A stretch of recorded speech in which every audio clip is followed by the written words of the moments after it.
You're listening to Blue Radio, bringing the vibe.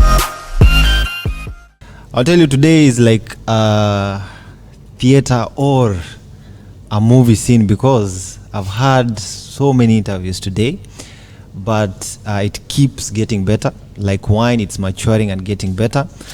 And if you're joining us this evening from wherever you are in the great world, my name is Ian Kipto, your host. And today I do have none other than the Excellency herself, Henriette, in the building, Ambassador to Kenya from the European Union. Thank you for joining us this afternoon. How are you? Thank you very much for receiving me, and I'm so delighted to be here for the first time. This is your first time here?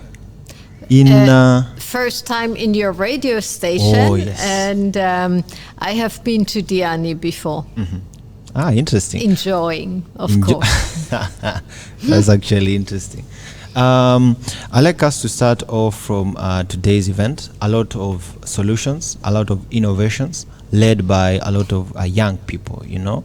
I'd like to pick your brain on what is that one thing that has stood out or you observed from this year's event, because I understand you are there in 2022.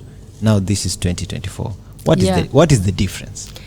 Okay, the first one was in the Seychelles. Mm-hmm. And Seychelles is an island country. Mm-hmm. So, of course, it was much smaller. And this is the first event that is happening on African continental soil. Mm-hmm. So it's a completely different animal, let's say. Mm-hmm. So you have many more countries from all parts of Africa participating with their pitchers. And we have investors also from Europe and from Africa listening to the pitches of the young entrepreneurs and their ideas. And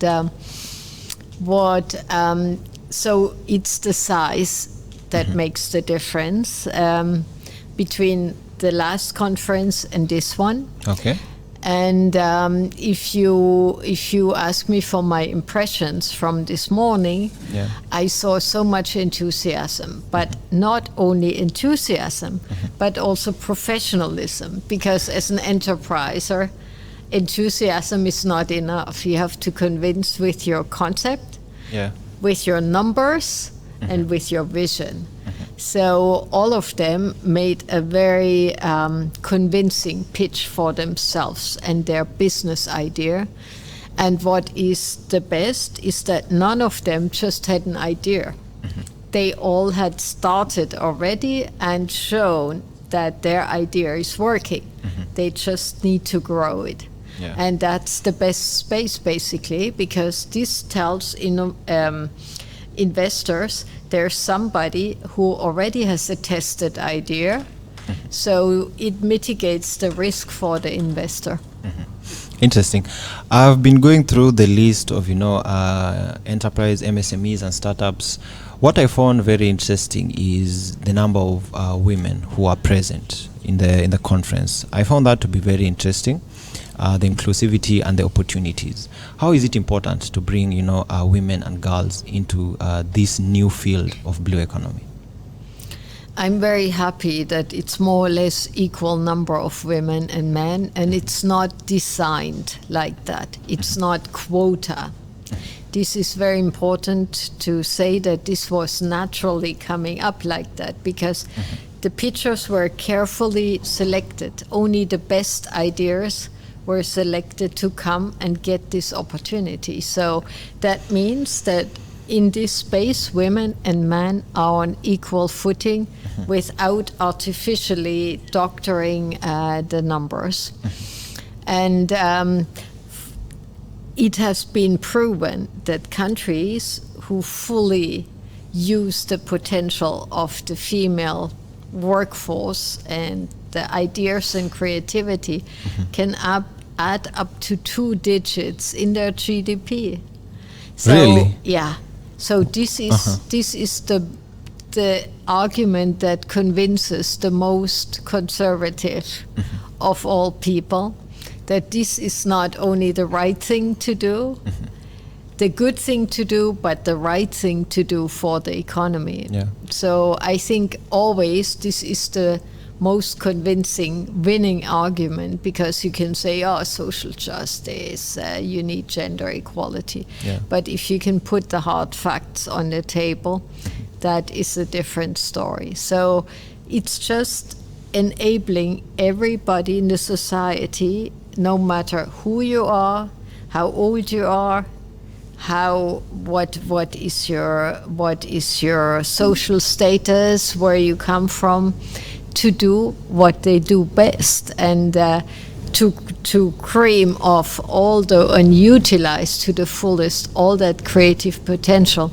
That's the future of any country, because we have seen that in the evolution of our world economy, the creative sector is becoming more and more important. So the countries that have the head start on innovation and creativity will be the global leaders in the future. So for countries like Kenya, that's an incredible opportunity to jump over all the development that others have done and leap directly into the digital age and use that creatively. So many of the enterprises this morning pitching, they shown us that they use all there is in the digital space, in the social media and so on, to work creatively with those spaces.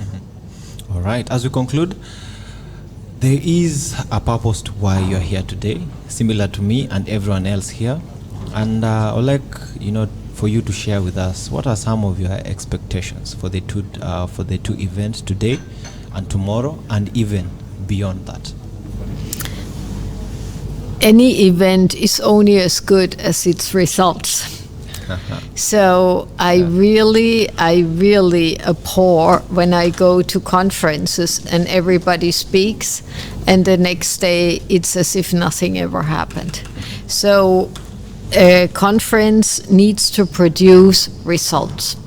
And in this space, what we expect is to have matchings between pitchers, so enterprisers who expose and present their ideas, and investors that come and say, I bet on you, I want to invest in your company.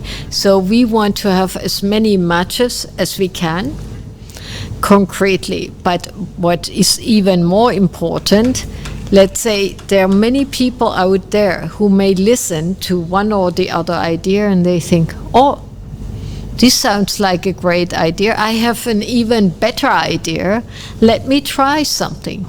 So it's encouraging people to go beyond the tried and tested, because in the end, when you think about what should I do in life, you think around, you look around, what are the others doing, what could I do, and very few people think outside of the box. So if you see an event where you see many new ideas, out of the box thinking, it encourages and stimulates maybe your audience or people who see it on social media. The whole event is fully online. So everybody, wherever they sit, if they desire, they can follow it, follow the pitches, and we really hope that this gives an impulse to, and not only to people who want to start a business in the blue economy, but also the general public to think about the enormous potential the blue economy holds.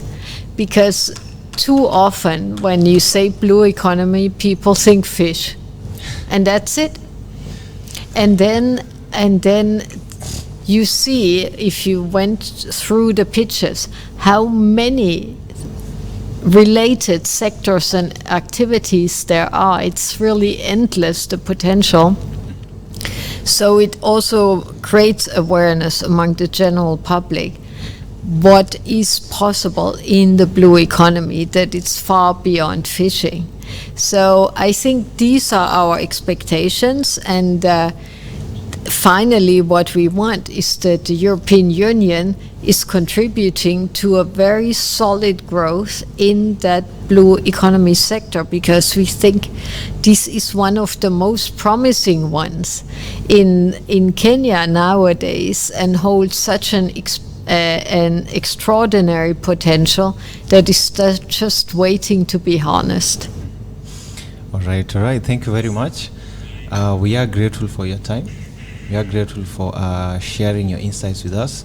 And if you're listening to our voices on the other end of the podcast or watching the video, if you forgot everything that we've talked about, kindly do remember that the blue economy is the next frontier, and you need to tap into it, not tomorrow, not yesterday, but right now.